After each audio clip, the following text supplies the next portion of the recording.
Assalamualaikum warahmatullahi wabarakatuh, sahabat semua. Akibat dari ketidakpahaman seorang muslim atau kaum muslimin yang tidak melek dengan dunia politik Islam, ya, itu akan menjadikan umat Islam itu seperti sekarang, menjadi tidak peka terhadap semua problematika yang terjadi pada umat Islam di seluruh dunia. Bahkan, ya, ia bisa menjadi beranggapan bahwa kondisi umat Islam saat ini baik-baik saja. Kenapa? Karena mereka masih menganggap bahwa mereka masih bisa sholat, puasa, zakat, sedekah, haji, dan sebagainya itu dengan bebas, dengan aman dan nyaman. Karena aktivitas nyaman inilah, karena rasa nyaman inilah yang akhirnya membuat mereka itu tidak peka, tidak kurang merasa ya terhadap segala macam permasalahan yang terjadi di dunia Islam, baik itu level lokal, nasional, ataupun global. Sementara sahabat semua, permasalahan atau problematika yang menimpa umat Islam saat ini itu bukan hanya satu dua hal gitu, tetapi beragam, banyak sekali. Mulai dari lemahnya ekonomi, kemudian politik umat Islam yang gampang diadu domba antara satu elemen umat Islam dengan yang lain, dan tersebarnya pemikiran-pemikiran atau ide-ide sakofah-sakofah yang bertentangan dengan Islam.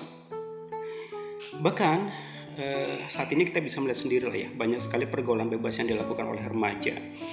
Ya, tak hanya itu, seks bebas, narkoba, dan segala macam. Itu menimpa umat Islam. Sahabat semua, seseorang itu bisa terjerumus pada sikap pasifisme. Kenapa? Sekali lagi karena mereka menganggap bahwa umat Islam berada dalam kondisi yang baik-baik saja. Dengan alasan sekali lagi karena mereka masih bisa beribadah, sholat, puasa, dan sebagainya dengan nyaman, dengan aman, tentram, tidak ada gangguan. Sehingga mereka terlenakan dengan hal itu dan melupakan kejadian-kejadian atau problematika umat Islam yang lain. Dirinya hanya fokus pada kesalehan individunya saja, kesalehan dirinya saja, dan kurang keinginan untuk melakukan sebuah perbaikan pada umat Islam, pada kaum muslimin. Jangan seperti itu. Untuk berjuang bersuara melawan kezaliman itu mereka kurang gitu. Ya, mereka menganggap bahwa dengan aktivitas ibadah mereka yang sudah banyak, ya mereka jadi merasa cuek dengan kondisi umat Islam.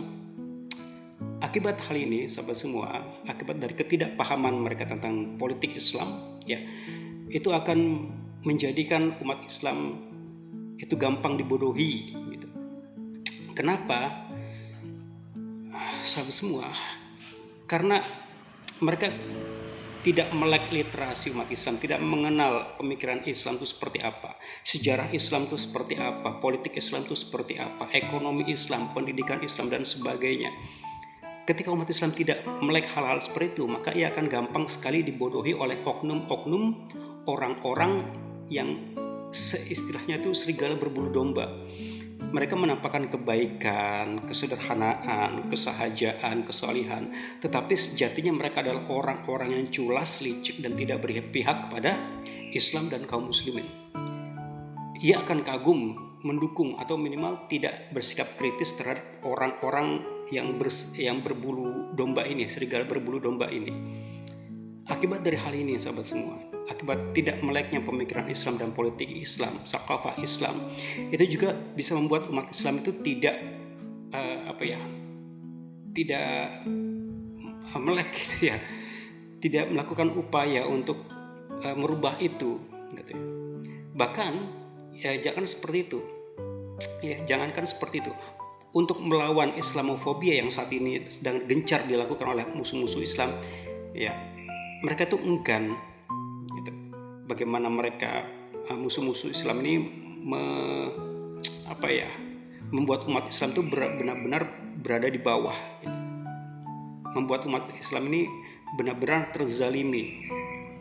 Maka sahabat semua, supaya kita tidak menjadi kaum yang seperti ini, yang bersifat pasifisme, ya, maka kita perlu memperbanyak literasi keislaman kita. Perlu juga kita tanamkan minimal keluarga kita gitu, bahwa Islam itu adalah sebuah ideologi, satu din, way of life yang komprehensif, yang menyeluruh, bukan hanya sebatas pada sistem peribadahan, ritual semata, ataupun moral, akhlak semata, yang menurut pengertian Barat gitu ya, Tetapi bagaimana supaya kita bisa memahamkan minimal kepada keluarga kita ya, bahwa Islam itu adalah sejatinya agama yang mengatur segala hal.